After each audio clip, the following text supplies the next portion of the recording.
welcome to another episode of Taking Up Space, a Michelle A. Mayer podcast. Always excited about coming forward, y'all.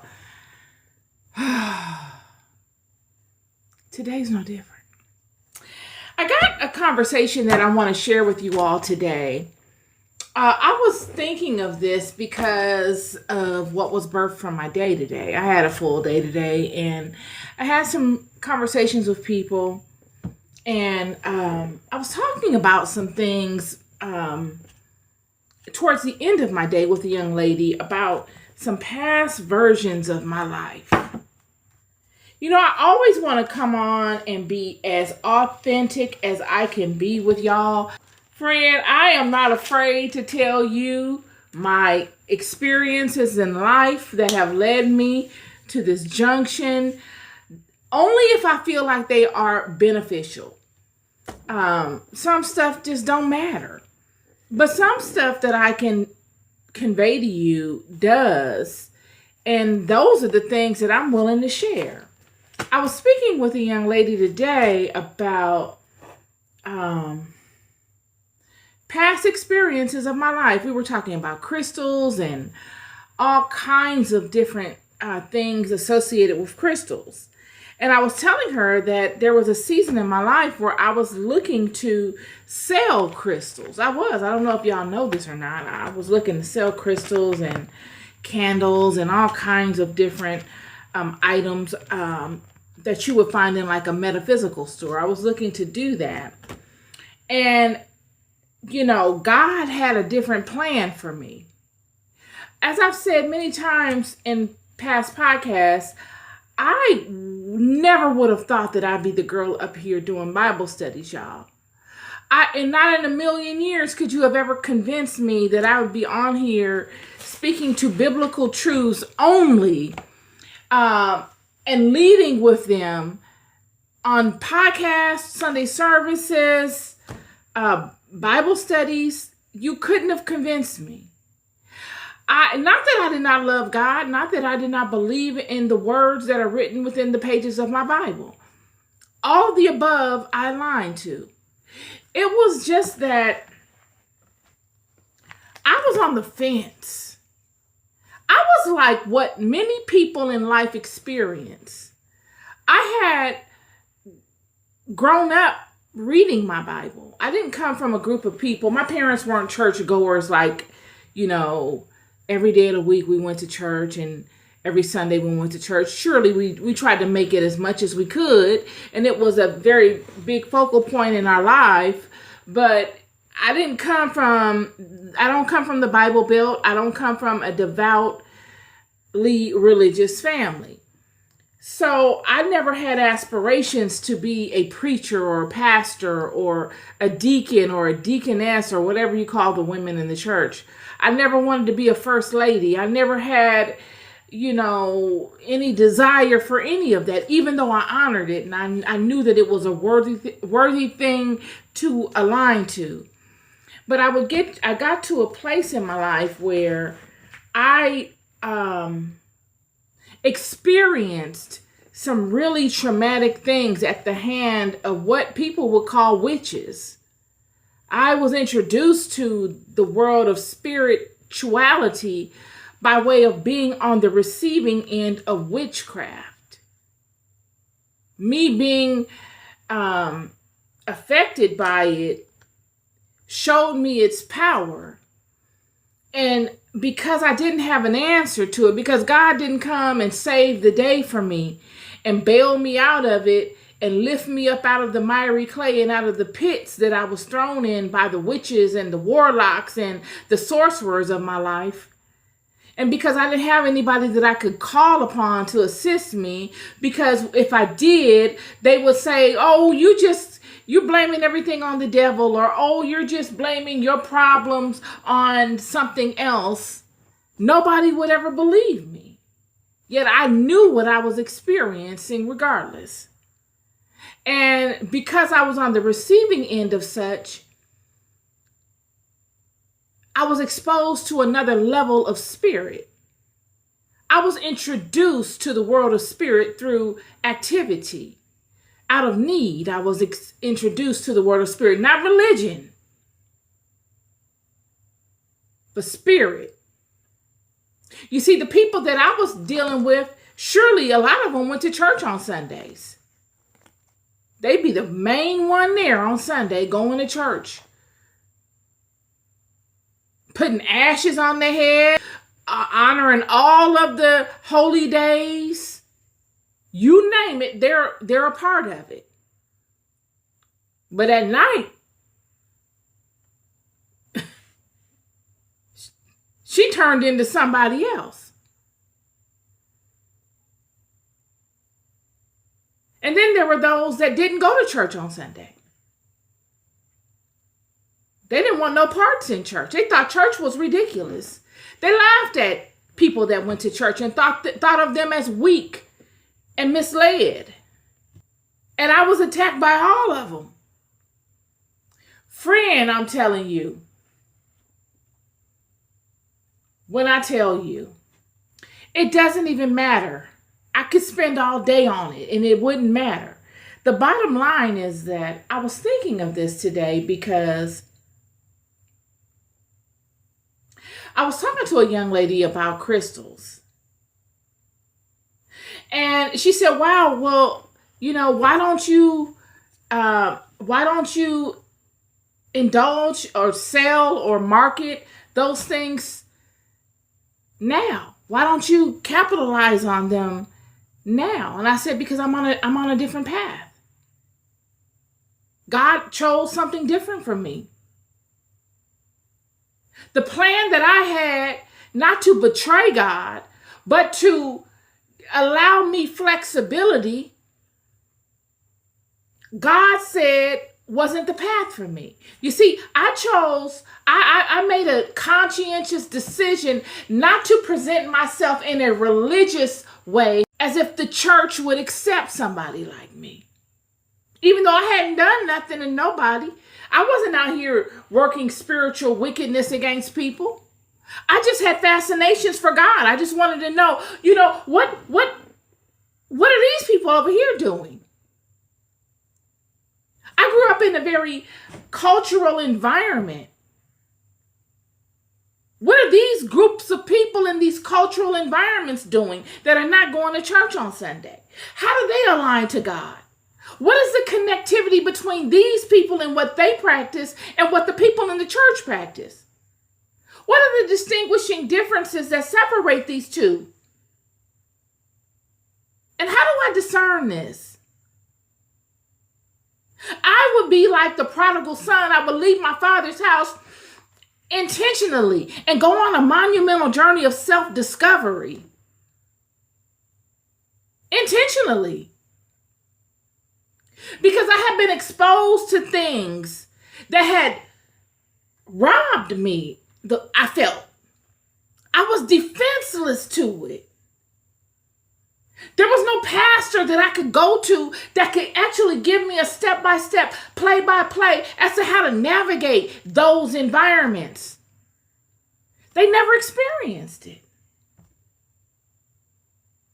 And if they did, I didn't have that kind of relationship with those people for them to be able to sit down and consult me.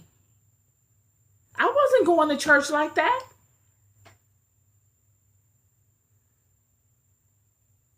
So I went through a season of fighting fire with fire. God allowed it. God said, you're going to learn. Go. Inhabit the land. You will learn all you need through activity. And I did. Friend, I fought fire with fire. I've gone toe to toe with some witches, friend. I'm telling you. I've done it. I've taken L's. I've had some wins. I've gotten beat down. Friend, I got beat down so bad by a witch one time, friend. I put on clothes, got out of my bed, put on clothes in tears, crying, and got in my car and drove around my apartment community looking for her to apologize. She was on me so tough. All from a bottle. Didn't even know my name. A bottle was all over me. I'm just keeping it a buck with you. If it's too much, I understand, friend. You can keep scrolling. All from a bottle. Had me curled up in my bed like a baby. Friend. No lies. None.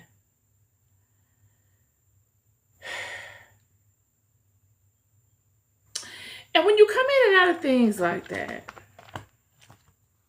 what lingers is a fascination. It's a newfound level of respect for the power of the unseen. You no longer have all of your faith in what you can see, feel, and taste. You have a new wonderment, a new level of appreciation and respect for spiritual hierarchy. There's a cadence in your walk, in your activities, because you know there's results from your actions. You can't just move how you want to move within the world of spirit. Because where man will forgive you for an infraction out of ignorance, there are spirits that will not. And everything is a lesson in the world of spirit. It's not to hurt your feelings. It's not to be mean. It's cause and effect. It is, you entered into this circle premeditatively. I expect you to know how to handle me. Absolutely. And if you don't, you're going to learn. Oh, you're going to learn. You're going to learn today. That little statement we always say, oh, you're going to learn today. Before it's all said and done, you're going to learn. And you will become better. I brought this up because, like I said, I've looked around, friend. I thank God that I looked around. There's no shame. There's no remorse. I thank God for the love that God has had for me, that has allowed me to look around. It was as if God would need for me, like the prodigal son, to leave my father's house and go on a monumental journey. One foot in front of the other. Seeing what's out there. Expanding my borders. Taking it further than those that were before me, or even following in their paths. Who knows? Because nobody really ever says that they do such things. You see, embarking upon certain spiritual paths are taboo to speak to a lot of times in certain environments. It's as if the things that you experience when you leave out of the world of religion, you've got to do so in secrecy. You've got to hide it. You can't lead with it out in the open like you would with the open spiritual systems that are pervasive in the world today. Your Qurans and your Muslim religions and your Christianity and your Judaisms, Catholicisms. No. Yet they will condemn you and call you a fool and say you are foolish and you are weak. They will look at you as if you are easily beguiled for following these verticals, these paths. Yet meanwhile, their God is ambiguous. They hide their God. They cloak their God. They move in the shadows. They play cat and mouse with you.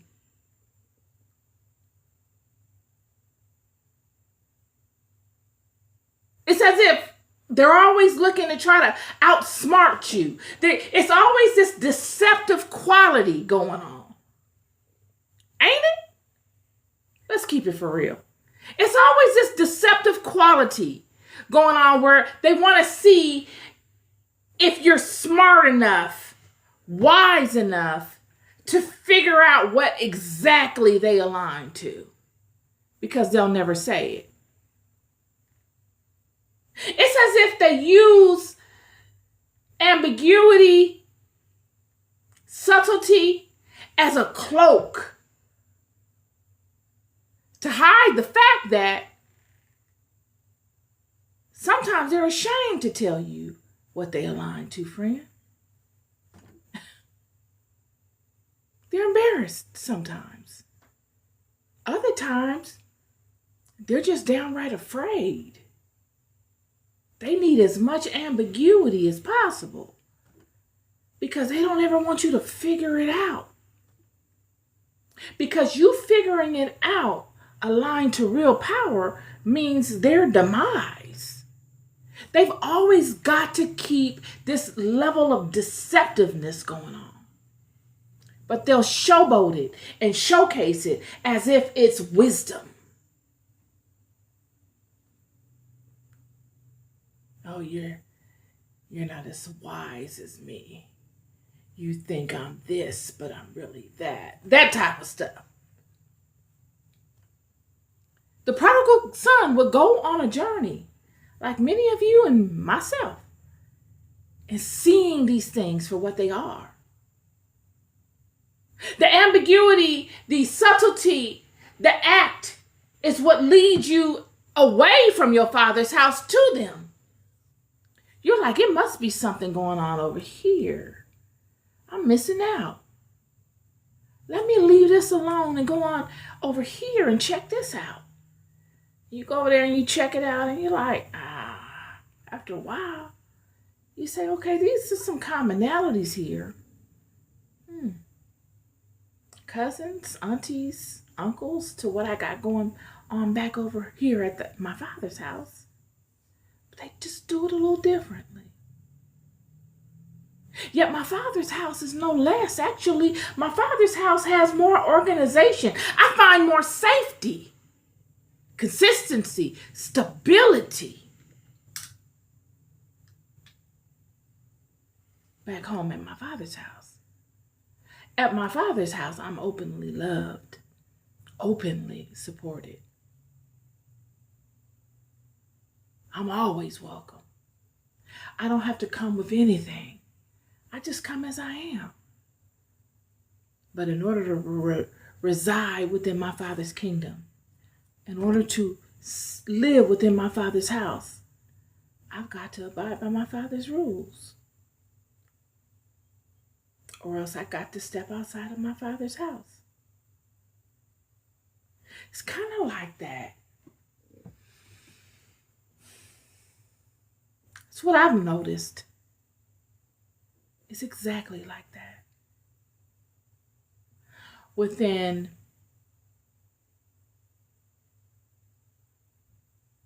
alignment to the God of the Hebrew house and anything outside of it. It's exactly that. What I've also learned is, speaking to the ambiguity, is that there is no need to be ambiguous with the God of the Hebrew house. He does not deal in ambiguity. He said, say my name, friend. You got to say my name. You must represent me openly. You don't hide me away. You lead with me. I want you to go before the nations. I want you to go before any and everyone you see and meet in the world. And they must be able to know off the top when they see you, they got to see me. There should be no wonderment. There should be no confusion. The alignment that I require removes all wonderment. It removes every level of confusion. After you have aligned through dedication and activity, perseverance, focus, love, it is something that makes you better. How do you hide it? There's no way to hide it. So it goes before you like a shield. It leads the way. And anyone that comes upon you must see it, lest you're not aligned, friend. There's some deception there.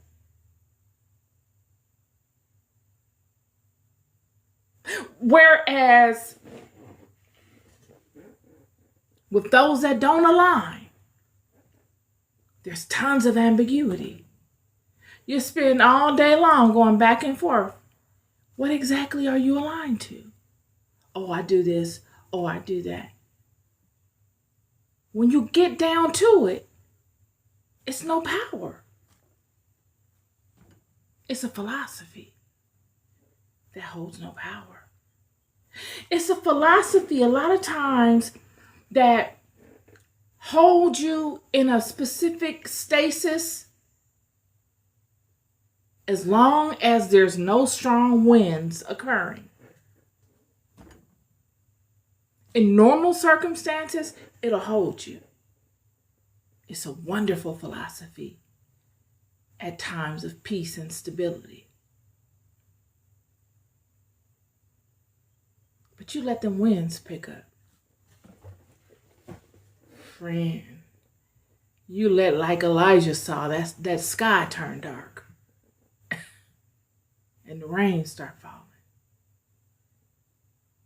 Elijah was aligned to power. He had done a monumental thing, slaying all of Jezebel's prophets.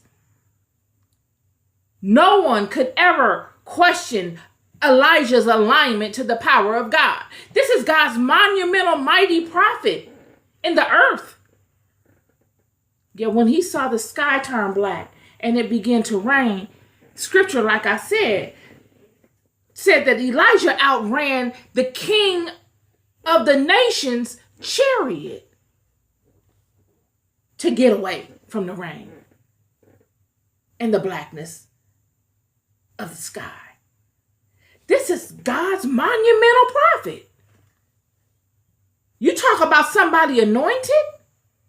Friend, if Elijah wasn't anointed, who's anointed? And he outruns the man's chariot. The most powerful man in the nation, the wealthiest man anywhere at that time in that region. He outruns the best animals in a diaper, a loincloth.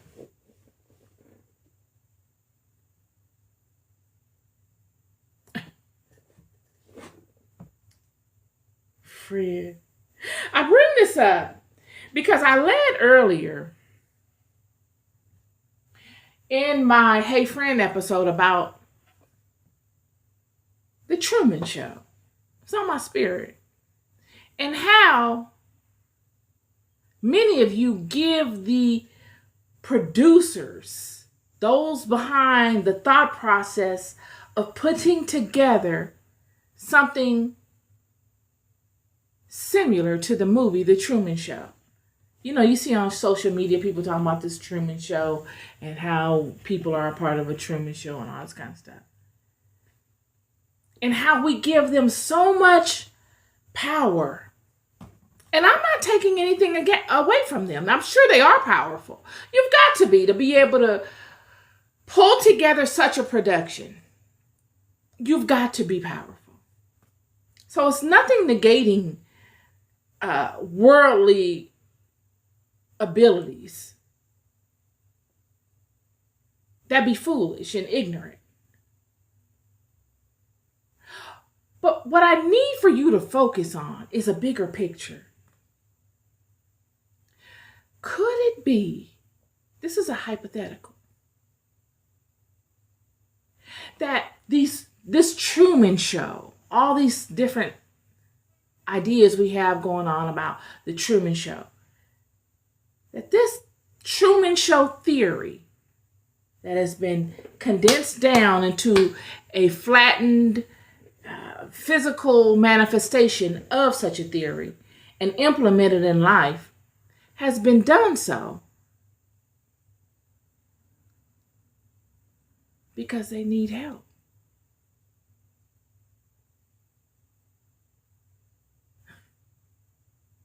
Follow me. They need that Truman Show, friend. They just don't want to admit that they need it. So instead of showing that they need a Truman Show, they stay in the center.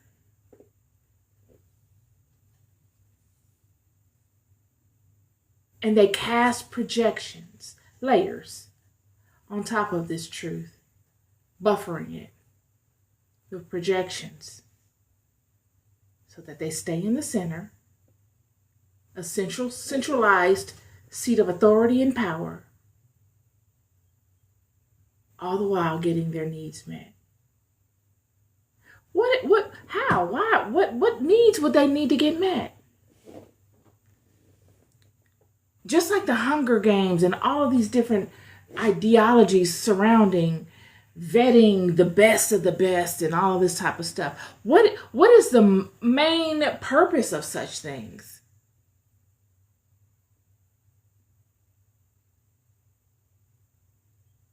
Forging the person.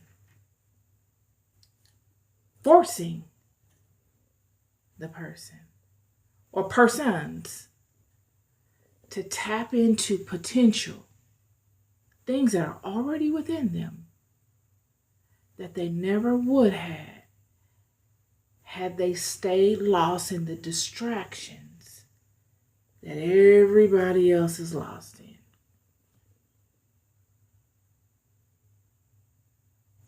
The experiences bring forth the oil. The power is in the oil. But the experiences bring the oil forth. Yet you've got to catch the right person at the right season of their incarnation. All the lines got to meet up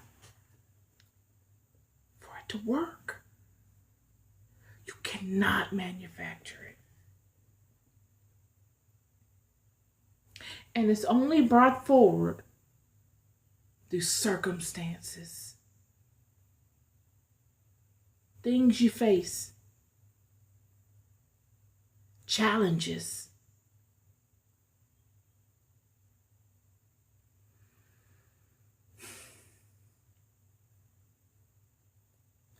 These challenges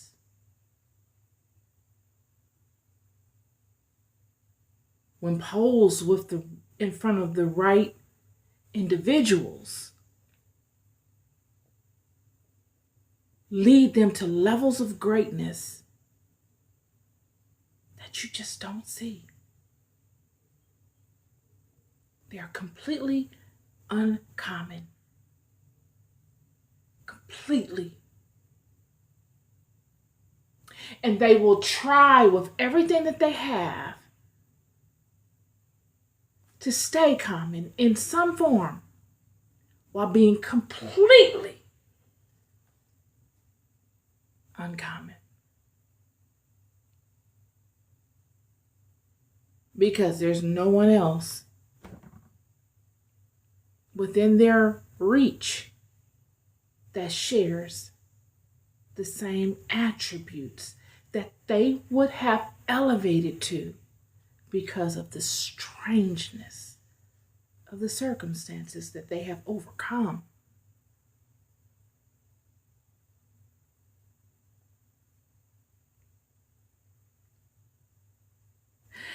These individuals are necessary, because then they act as our generation's Enoch. They're manufacturing Enoch. Why? Enoch was vitally important because Enoch could go before God on their behalf. What you take for granted, you know nothing of its value. You don't know what you got. You take it for granted.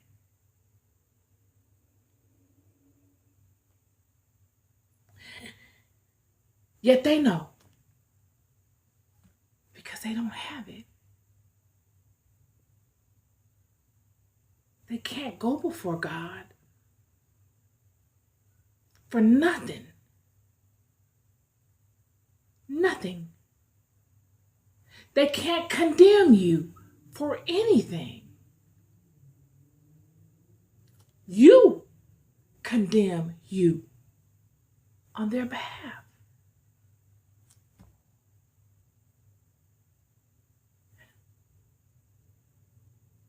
Friend, this is why God does not hear a lot of the requests at certain levels. God is saying, you love it. You want it.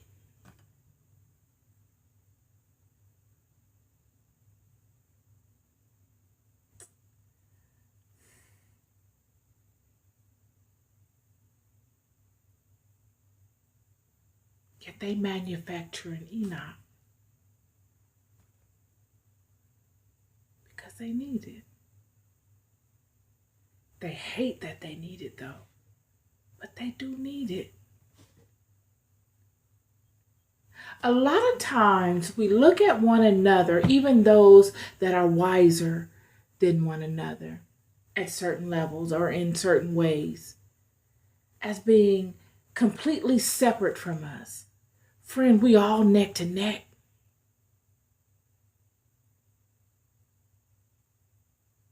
We are all neck to neck. Thank you, friend. That's kind of you. None greater than another. It's only ego, pomp, and circumstance, propaganda, illusions, layers of projections, ignorances, falsehood, lies that make us believe we're so different. We're all neck to neck. Not one of us born into this world is born with greater attributes than others. All of us have the ability to cultivate our own set of gifts. There should be no one copying another person. It should be an insult.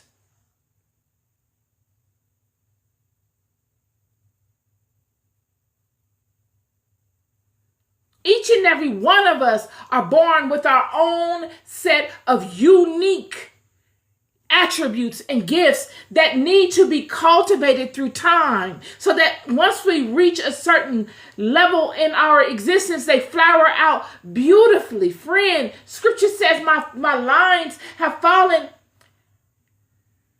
in beautiful places. They're mine. Friend, and they fall in beautiful, beautiful places like none other. You got to come see them. When you hear my voice, you must know my call. You must know what you will receive when you hear my call.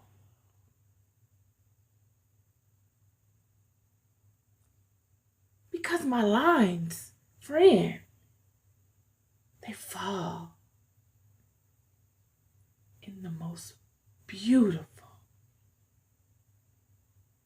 beautiful, beloved, blessed places. And that is not true only to me. It is truthful to every single one of you. God did not create you for you to hide. Not for you to hide your gifts. Not for you to hide your love. Whatever that love is. God created you to show off. Show off. It is a disgrace to have to work in the shadows, hide, and create mind states to think that such is appealing. It's weakness. God said, I will lead you straight through these people. They will know my name. They will know the God you serve. They will know my laws. And they will try to attack you in full knowledge of who I am and what I stand for and the rules that I bind you to. And they will not prevail against you. I don't care how crafty the witch is. I don't care how well established she is in the world of spirit. I own spirit. Every knee must bow.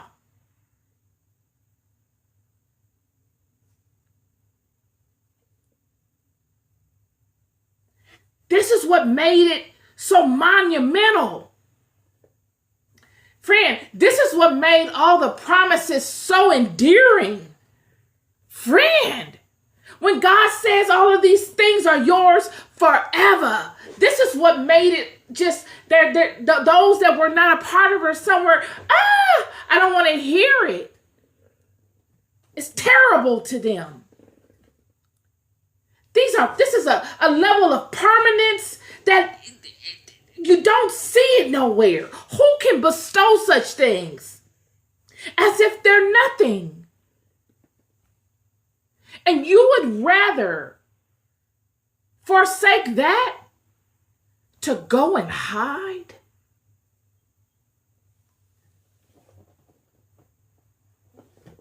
To go hide in the dark? Creep around?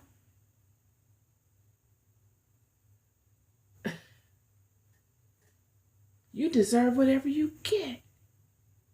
How could God feel for you? You don't even feel for you. When I look at you, I see greatness in you, and you hate me for it. I refuse to see you less than what you are, and I tell you, and you hate me. Yet I walk in the truth of it, and you hate that.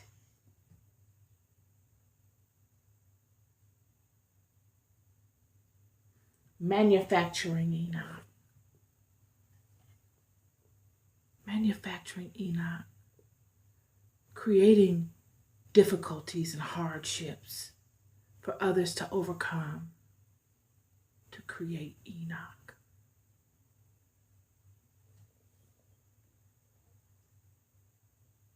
It's amazing. It's amazing. And then hate him. It's amazing. The Truman Show is a show inside a show. A mimicry of what God already has done. All they got is mimicry. They are the creators of nothing. They are bound to the same laws and the same constraints even worse constraints than you and me, but the same laws. Mimicry. All of us in here mimicking God. Every last one of us. None of us go no further than that. Yet the majesty and the diversity of God's creations are so vast that there's not enough lifetimes that any of us could spend in the whole world of us that could exhaust them. That's the God that created you.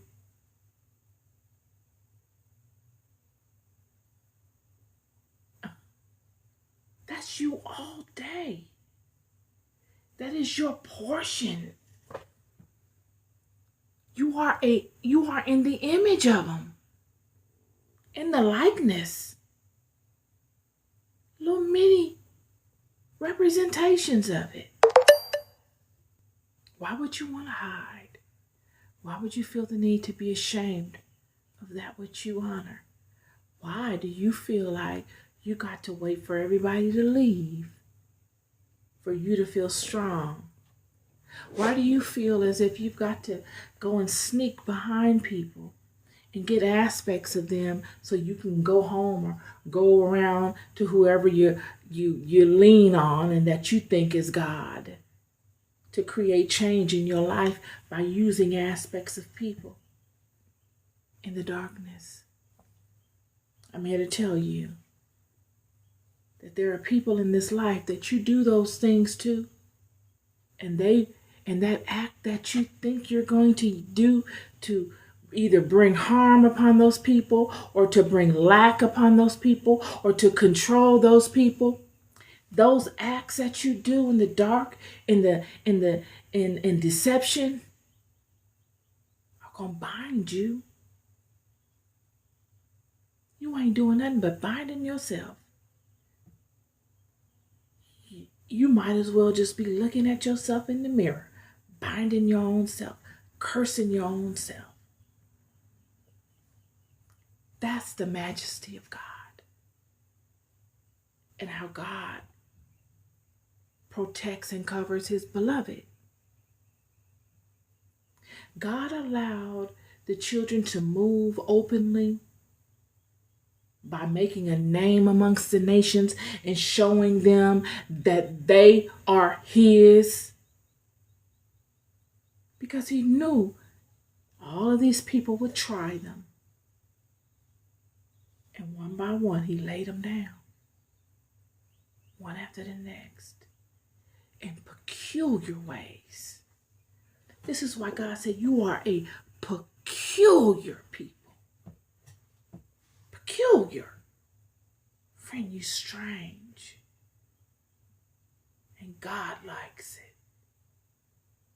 God said, she's strange and I like it. That's what God said. Because I created her that way. I created him that way. He's standing in his truth. He's moving in power, real power. Not hiding behind a lie or behind a misnomer, but standing in authority and truth.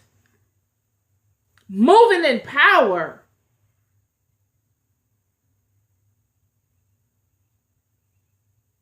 So when you see him, you see me. When you see her, you see me. You must know that they are my beloved, the apple of my eye. And when you throw a stone, when you come up with a deceptive act, any plot, any negative activity, it will befall you. It goes back. It mirrors. They're shining so bright that by nature, the shine mirrors back to you.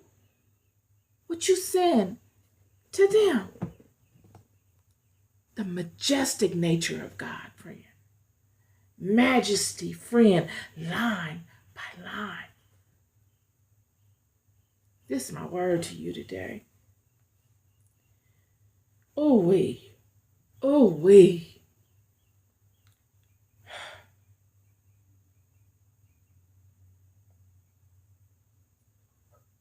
This truth of God, this upfront truth, gets discredited. When you talk to people that don't align to it, they may align to other systems. They look at you as if you're misled or you're weak or something comparable.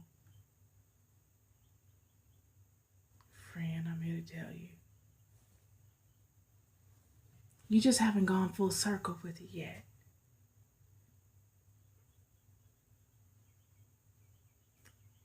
You just haven't gone full circle. I'm here to tell you that it's power. When I tell you it's power, it's real power. It's real power.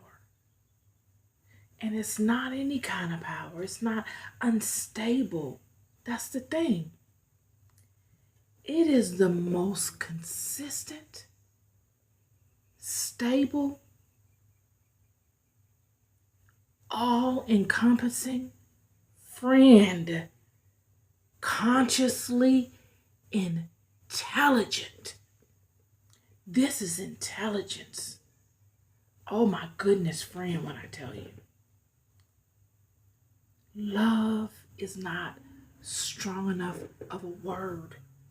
We use that word love a lot, but this is a love like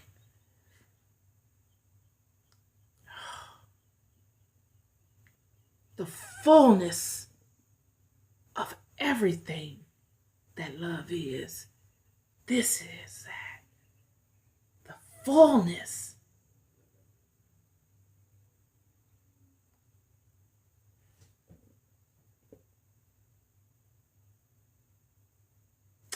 I came forth today to tell you that.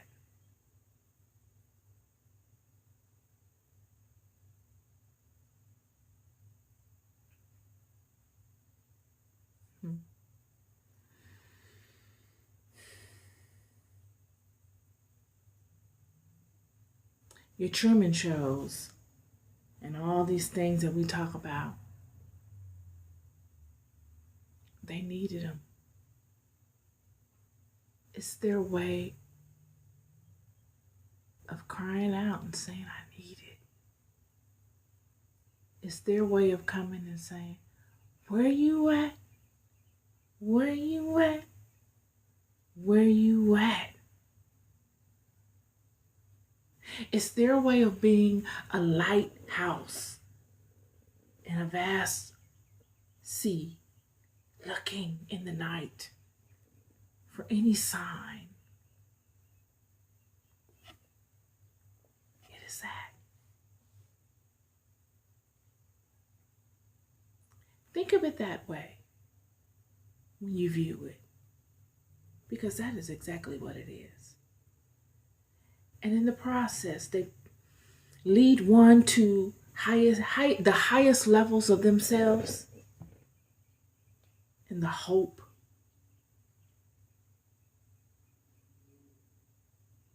of manufacturing Enoch. Gotta go. I love y'all, all of y'all. I do. I understand so many things.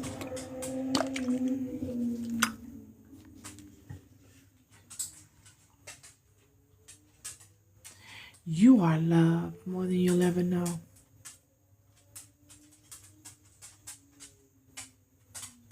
I hope to impart hope unto you. I look to give you hope. I check my ego every day because I am human. But the love, friend,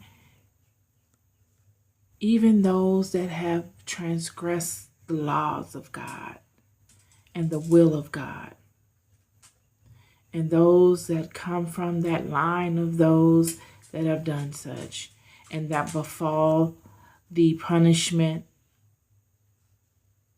of those that preceded them. Friend, I'm here to tell you that God loves you.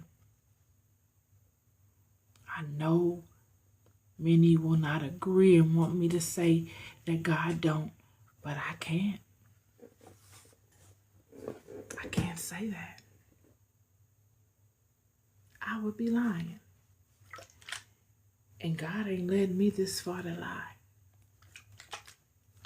I humble myself to the truth. And the truth is that God loves you. But do you love you?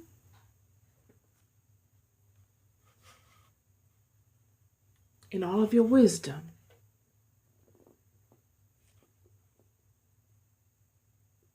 The fallen and the sons of Adam suffer from the same thing. A deep sense of inadequacy. You condemn yourselves. You're stuck there in condemnation. You'll somewhat crawl out of it and get a little distance away from it, only for something to come for you to default right back to it. And that's been your rhythm. Time and time again. God says it's time to move beyond it.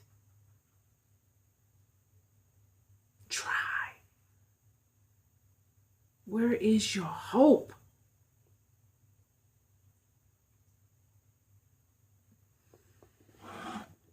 Until next time, I love you, and I mean it. Be good to yourselves, and be good to one another. Peace and love.